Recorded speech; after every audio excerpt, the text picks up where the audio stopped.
What's up, everybody, and welcome to the Masters Cup, which is the new tournament series, which was hosted pre-NAIC this season. Sitting on your right is going to be me, Jesper Eriksen, against, from Japan, Haruki Miwa. The Masters Cup is an invitational tournament, which held this time around 23 people, all over the world, so every single region was invited to play, and having a select few, for example, NA getting 5 to 6 players, Europeans the same.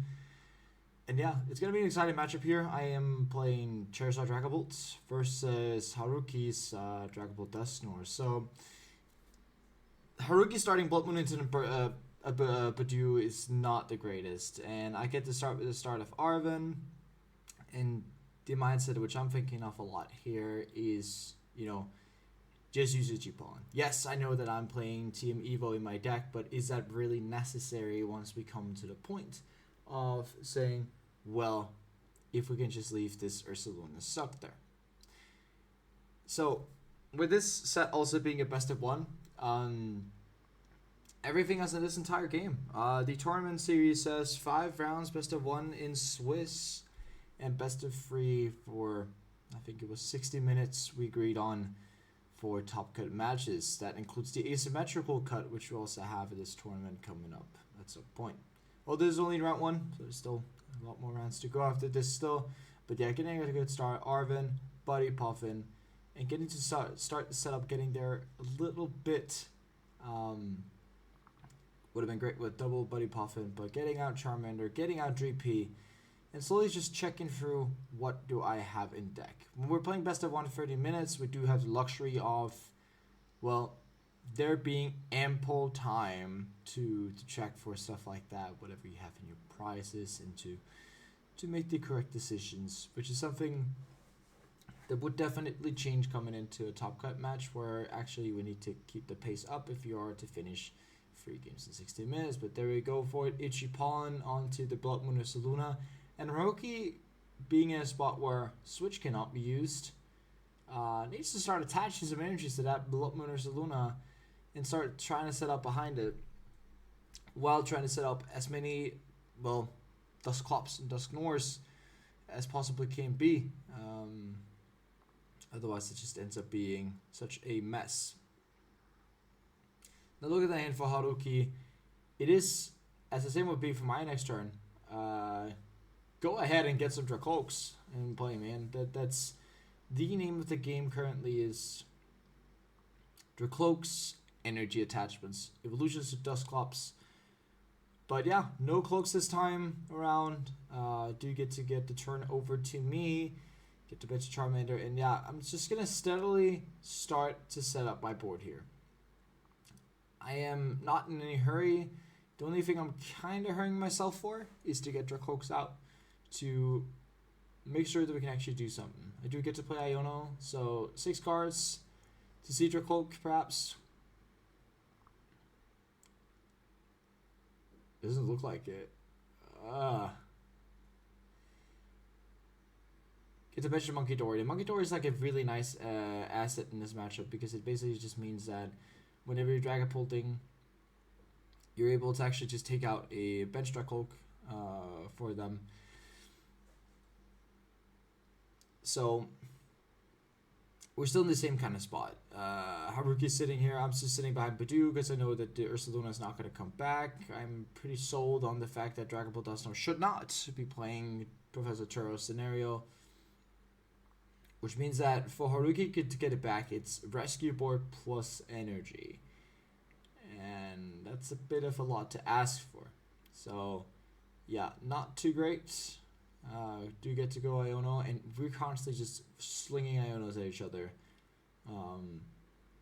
in our attempts to set up.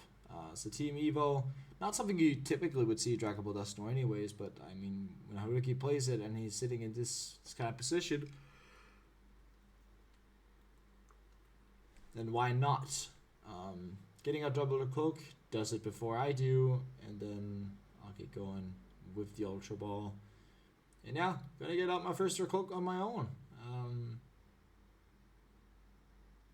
exactly right there. So I'm a bit behind in terms of the board setup. He's got double door cloak, but I'm in front in terms of the position, it seems, because Haruki still needs 2 pieces of the puzzle to kind of get at, and another Iono, and they're sitting discussing how many Ionos we actually got to play. At this point, it is up to 4 Ionos being played at that stage. Also, Luminous Energy getting to Monkey Dory is a really nice adjective here. I said it helps the math out a lot. And I kind of just want to, get as fat of a setup as possible to kind of be able to deal with anything that Haruki's going to be able to throw at me at any point. So to go Ichipollen again, and does it with the rescue board. And then goes for, and could use, of course, it's used to recon darkness of their cloaks. Because why not? And it's the same for Haruki here. He still doesn't want to get, retreat there Ursaluna, get caught up by me using boss onto Ursaluna and just attacking into it. Because then again, it would be stuck. So there's a lot of things that he has to take into account in this situation. He does play the Sparkling Crystal. So it's a different build. It's more like the old build, which we saw a couple of formats ago, where you were playing Sparkling Crystal, you were playing Team Evolution, you were playing 4 Arven, you were playing really heavy into those Arvens to try and use the Team Miwa, of course. They're just going to evolve and pass. Didn't have the energy necessary as well. So there are a lot of opportunities for me at this stage. There's, of course, Jacques. So you can get double draw cloak. I was kind of also looking at, it depends on if I have Dragapult in hand. If I have Dragapult in hand, it's definitely something that's fine, and I wouldn't mind going for double draw cloak here, because if the pull just comes naturally in hand, then that's all right, and we get triple draw cloak here. And now I'm also ahead on both setup and board position this stage. There's nothing to skew at there. But basically, from this stage, you can almost start locking up 6 prizes, because you're looking at that's because for sure going to be 2. You're looking at 2 Duskulls, that's 4.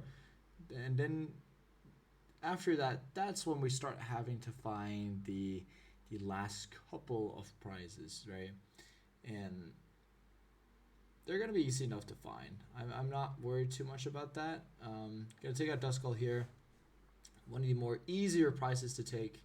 And the Blood Moon Ursaluna goes up to 230. And as said, when I don't think Haruki plays the Professor Turo, then I also do not think that he's able to heal off that damage I just put into play. So it would always constantly mean that I'm going to be able to do those 2 prizes and then just have to find free. And having to find free prizes is easier said than done. Although in this stage here, the board kind of looks up a lot, because you can always take out a Duskull for 1. I only need to find 2 technically. There's 2 Dracloaks in play, or I can just 2-shot into a Dragapult. There's going to be some basic Pokemon that's going to come down at some point, like Haluchas. So there's a lot of things which you have to take into account that could get put into play. And when we're talking about things that can get put into play, yeah, then that's definitely good for me. So we kind of trying to figure out the spot here. That Ursaluna has to come back this turn. Otherwise, I'm just going to end up too far ahead in terms of everything. So it has to be that fat retreat. But it actually isn't that fat of a retreat, because, as everyone forgets on the rescue board, yes, it does remove 1 retreat cost. But whenever you have 30 HP or less, it actually removes the entirety of that Pokemon's retreat cost. So the rescue board does guarantee that the Belt Wonder Saluna would be able to move, although it doesn't remove the issue of that actually still being in play, as said. So that's a bit of an issue here.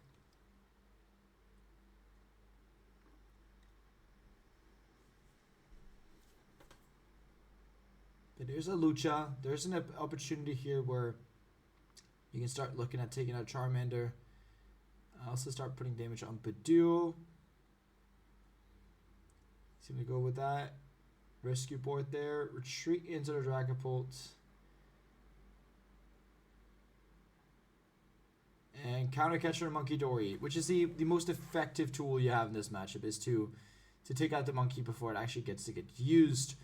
And this was probably the best play that Haruki could come up with in terms of trying to deal with how the board looks at this stage. Although, as we said again, I can just promote Badoo here for free retreat. That is true. I do get to see Night Stretcher there, my one copy of it, which is really nice. I'm still sitting very pretty here. I can still just slap and knock out.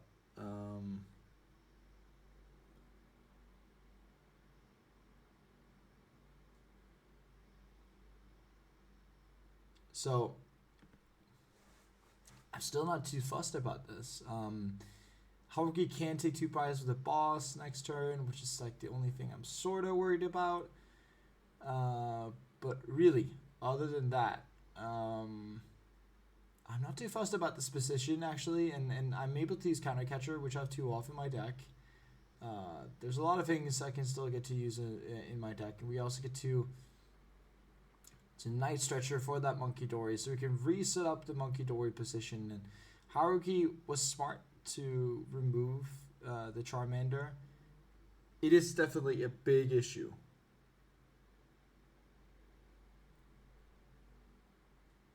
Also just kind of looking through in terms of super odds, so we can also get Festivity and an energy back. I mean, the energy currently right now is not too great. It's better when, of course, we didn't Candy Charizard, then the fire energy is going to go through, and already done my Cloaks. No reason to not do it. Mention the Monkey Dory. I don't even need to attach the Monkey Dory this turn to have it be effective. And we can get out with Cloak. And here I can take out Cloak plus Duskull and Iono back. The cool thing about this is that, exactly, I can do this and tell Haruki, well, you can take 2 prizes next turn, sure. But by me taking 2 prizes this turn, I would always be able to take out your Blood Winner Saluna on the bench together with something like the Halucha. So I'm trying to play around, you know, double evolution of Cloaks. So we got to take out his 2 prizes there. And yeah, Haruki, it looks like he's in the dumps. And this could also kind of go up to me showing off my ace spec in this situation. And it's really interesting for Haruki here. He needs to find some kind of way where he can attack, but he knows he's going to lose to something like Boss's Orders or Counter Catcher if he gets ahead. So it's trying to set up a decent enough position to the point where he can win, while still being at the same amount of prize as me or behind, which is not the situation that it looks like it's going to be. Yes, Haruki has 4 prizes, I have 3, but it's still just really difficult. So you get to see the Buddy, Puffin, and you can't get Duskulls. You can't get Cleffa. You can't get any of the mini Pokemon. You can get like Dreepies if you need that. That's like the only thing, because you already have Halucha down in play. But it's just a massive issue here. The way that Haruki has to do this, it takes 3 turns. It needs attachments every single turn. Unless, of course, you just go Sparkling Crystal. But it's like you have to put 200 onto the pull. You have to take out the Badoo. And then you have to start trying to see if you can set up something like a Charmander and hope that I whiff Charizard, which is not that great either. And then also you have to hope that I don't get any Luminous energy. You as a viewer back home, you can always see that in this situation, there's a lot that Haruki needs to hit. Although, I think when we're thinking about it, Haruki needs to hit it, and then you might be thinking, why isn't Haruki conceding? But remember, this is a best of 1 game, not a best of 3. So Haruki does owe himself to take the chances, and I mean, it's not that bad a situation. But he does retreat, and I have the Prime Catcher for next turn, so that is the GG. And with the Prime Catcher, I can basically just say, well, give me your Halucha, give me your Dracloak, and then I can take the rest of the damage and put that onto the Blood Moon Ursaluna. And yeah, as said, that was round 1 of the Masters Cup. Really unfortunate for Haruki to start straight into a Baju with that. But as said, thank you so much for watching, guys. This has been Jesper Eriksen from the Danish Kitchen, and I hope you'll stop by our kitchen at some other time as well.